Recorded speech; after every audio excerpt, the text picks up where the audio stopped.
Hi guys. So in class we went through how to open SPSS and work with a data file. But just in case you have any problems later on, I just wanted to show you again some of the basic steps. So if you're on campus, you can just go on a campus computer down to programs, and then go to courses and then psychology. If you're off campus, then I would recommend using deskview, deskview.wabash.edu.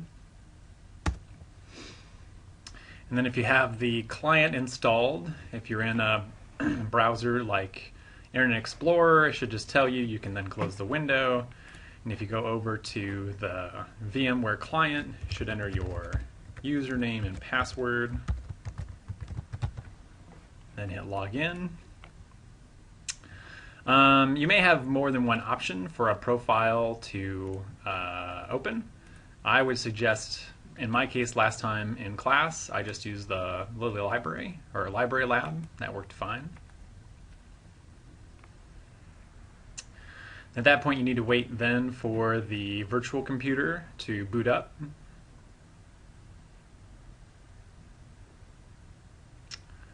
May take a while.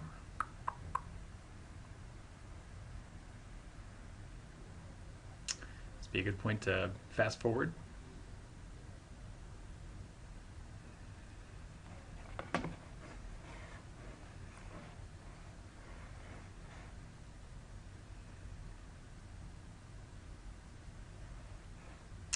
Once your virtual computer loads,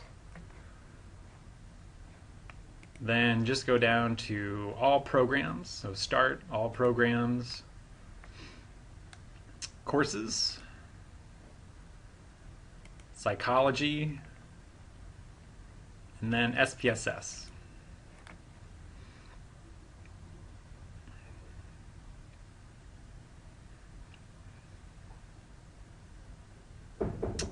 This again may take a while. We did notice on the deskview computers that simply double clicking on an SPSS file did not launch SPSS. So I think probably the easiest thing to do is to launch SPSS first and then open the data file you want to work with from inside of SPSS.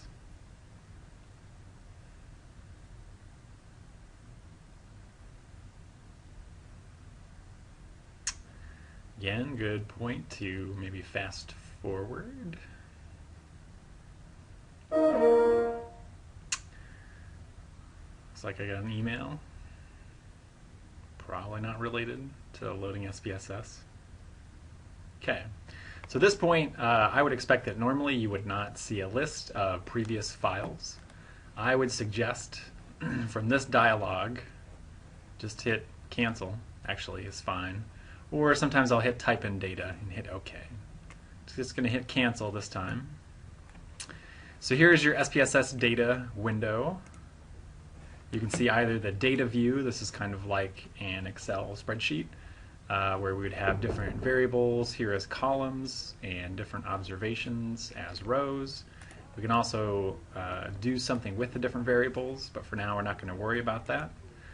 So simply then to open a file, I would just go to File, Open. There's a couple of different types of file. For now, the main one you're going to be interested in is the data file. At that point then, you should be able to navigate to wherever your data file is. Mine is actually in my staff folder. Oh, that's old stuff. The easiest one, classes. So this is pretty much the file we worked with in class. So what SPSS does is it then opens up that data in a data window. It also starts an output window that tells you something about the commands that have been run. So here this just says that it actually opened up, you could have written this as a separate program, but it says it got the file and then named that dataset dataset1 and created a window in the front of the view. So at that point then you're ready to go. You can then do whatever you want with this data file. I will point out that In this particular data set, we've looked mainly at this variable, the number of words.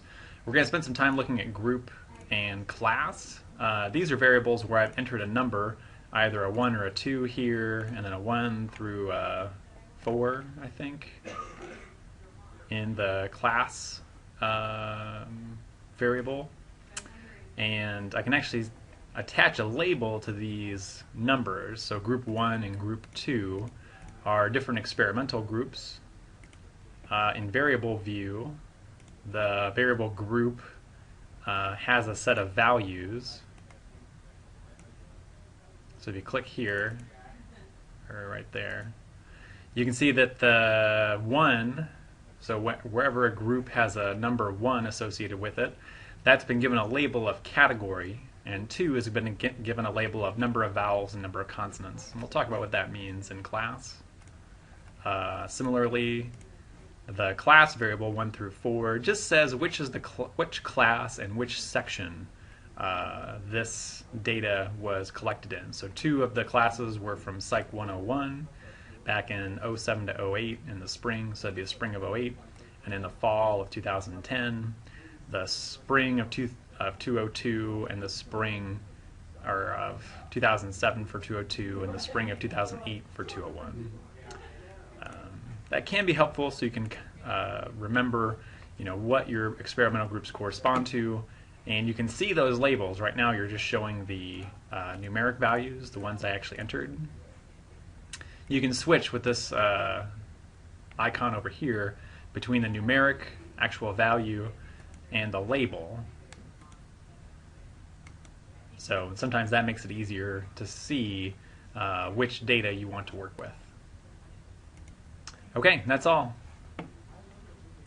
Well, when you're done, just close the SPSS down and you're good to go. Oh, that's not it.